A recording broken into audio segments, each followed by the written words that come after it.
Hello and welcome to Fitness Hacks brought to you by Life Fitness. In the previous episode, we took a look at how squats work, what are the different type of squats and why squats and how it is useful for me. So this episode will be about another part of the body, which is directly opposite. It's not the lower body, it's the upper body. We'll be looking at a bit of shoulder care. So shoulder is a very, very important asset of mine, especially being a bowler, and I put it through a lot of repetitions, and there are a lot of throws that go into action. So shoulder is extremely important. A lot of us have seen people lift weights, heavy weights, your lateral pulls and so on and so forth. But there are smaller aspects of the shoulder which are extremely important, which is exactly what I will be talking about. The shoulder care exercises. It will be the Y, T and W's, right? It's alphabetical, yes, Y, T and W's. So it's a little alphabetical, and that's what it is. It's very easy to understand. So I have done a few videos. So let's go straight away and see what are the different ways of doing Y, T and W's. So after the brief introduction, we are going to get into the what section. What are the different ways of doing it? So it's basic, right? You can, for people who don't go to the gym, can necessarily not fret about it. They can stay at home and do this exercise. It's basically for your shoulder, just stabilize it. You're drawing a Y with your hand, and then you're drawing a T with your hand, and then you're doing a W. It's basically the shape of the exercise. That's why it's called as Y, T and W. And what are the different ways of do it? One is the standing way in which you do the Y, T's and W's, and then you get into a prone position. What's a prone position? Looking downwards as I'm lying down on the bench, which is slightly inclined. It's inclined at 45 degrees to precisely address the various smaller muscles around the shoulder. And then you can get into a half squat position, again prone, leaning forward. So you do not need a bench. Even if you don't go to a gym and you don't have a bench at home, you can either do it standing or you can get into the 45-degree position. So why I have not done the standing bit? The reason why I have not done a standing bit is when you stand and do it with your shoulders, there is a tendency that when you tire out, you will start using your back, you will arch backwards and forwards, and that doesn't really isolate your shoulder. And that's one of the main reasons why you get on a bench, so that you are completely rested and your shoulder is alone working. And if you get into that 45-degree position, it's very important when you're leaning forward, which is the position I've indicated. The back needs to be entirely straight, and then obviously you should get into a little bit of a quarter squat position, lean forward, nice and straight, and get cracking with Y, T's and W's. So that's with respect to the what are the different ways in which you can do the Y, T's and W's. So why do the Y, T's and W's? That in the next section. So now, having looked at what are the different ways we can do Y, T's and W's, let's look at why do these Y, T's and W's. If you look at cricket as a sport, right, especially for me, and these are really preferred exercises for me, and I feel extremely strong if I keep this sticking, and it helps me do some of the bigger exercises, which are the shoulder thrusters, chest press and so on and so forth. It really keeps my shoulder in good health. Why do we do it? Because every part of the game, barring when it comes to batting, you need the shoulder for the batting, but which is a sort of a muscle that supports your batting. But with bowling and fielding, while you're throwing, it's extremely exhaustive on your shoulder. So whenever I finish my Y, T's and W's, I feel my shoulder is in order, and I'm able to throw much better, much more easier, without any small pains anywhere around the shoulder ball socket or whatever it is. And also it keeps the scapula in wonderful health doing these exercises. When I say scapula, it's the muscle behind which is kept in wonderful health.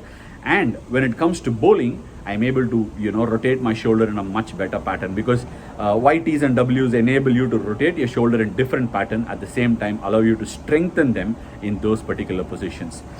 So why else do the Y, T? I mean, for example, someone like me, when I bowl a lot of overs, right? When a lot of throwing is done at the end of a test match, day 1, day 2, when there has been a lot of workload, even with T20 cricket, yes, we bowl only 4 overs in a game, but the practice, because those 4 overs, every ball is so crucial, the amount of practice that you do in the nets is insane. We do a lot of repetitions, which means the shoulder starts tiring. And the shoulder starts tiring, the shoulder starts to drop a little bit, and sort of start losing strength around here. And when the shoulder goes weak, you start developing neck pain. That is the most common thing that happens to me. I start having neck pains all around, because it's all interconnected. And then I have shoulder pain behind my shoulder, and it can get really, it doesn't stop you from playing, but can get really painful and can stop, can impact your performance to a certain degree. And when I do these Y, T's and W's, I'm almost set. In fact, I do it twice a day, once in the morning and once in the evening. And How do I do it, in what quantities I'll do it, is what I will tell you in the next section, which is our how section. How exactly do these exercises happen? How do I do it and all that? I obviously, like I mentioned in the why section, I do it in the morning and in the evening. If I feel a little weak, I have a bit of neck issue or whatever it is, I do not know if that is the same problem that you will have, but I know a lot of people who complain. Even my mom and dad complain. My dad not so much, but my mom gets a lot of shoulder problems, and because of that her neck is always stiff. She doesn't turn one side. So whenever the beauty about YTs and Ws is that you don't need to load it. As I've shown in the exercise, you can do it with a water bottle, a 1 liter water bottle, 500 500 ml water bottles, or 2 kilo. If you've got a flask of 2 sides, you can use it and start doing the YTs and Ws. In case you don't have 2 of them, or in one of those exercises as I showed you, I just had 1 3 kilo dumbbell, do it on one side and then shift and do it on the other side. If your shoulder is not as strong as, like I did 15 reps and 10 reps on each side, if you think you cannot go around it, do your Ys, which is 10 reps or 8 reps, give yourself a small break and then do 10 of Ts, and then give yourself a small break meaning 30 to 40 seconds, which will just rest your shoulders a little bit. But the best way of strengthening is to keep going 10 10 and 10, and then probably 15 15 and 15, whichever way you do it. In case you feel that is a bit of a challenge and I'm not able to go constantly, finish 10 reps on one side and then hold at the top position for 10 seconds, where I've done a counting rep as well, and then go to the T's and hold 10 seconds, and then with your W's hold for 10 seconds. So basically anything can be used as a weight. And in case you're not able to lift weights, for example, some people might say, even the weight is too heavy for me. It looks easy, but when you do it, you will feel that some of the weights are not liftable, like I did with a 3 kilo dumbbell, and you will probably struggle to do it with a 3 kilo dumbbell. Some of you might be able to do it, and if you can't, there is no shame. You can do free weights, no weights in hand, and just keep doing the repetitions. As you do the Ys, Ts and Ws, you will find the scapular muscle behind working. You need to have your shoulder nice and erect, stand like this and do it. Preferably, if you're doing with body weight, not lifting anything, you can do it while you're standing.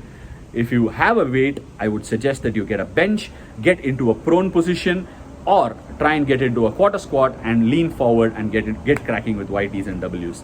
And now the most important question, what is a prone position? Okay, so the prone position is when your face is down, you're looking down, that is called a prone position. And what the opposite of it is obviously supine. Supine is where you're watching the sky, you're looking upwards and lying down. So prone and supine positions are extremely easy and important to understand when it comes to exercises. Why T's and W's, guys? It's a wonderful exercise, even for common people. If you're a bowler, if you're playing cricket, any sport, to keep your shoulder health in great condition, why T's and W's are the basic and absolutely wonderful exercise to follow. It works for me. I'm sure it will work for you, but in case you do have any doubts, like I've always said through this series, please see a qualified physician or a trainer and get your doubts sorted. Get tracking. Hope you enjoyed it. Thank you so much for joining me on this episode of Fitness Hacks, brought to you by Life Fitness.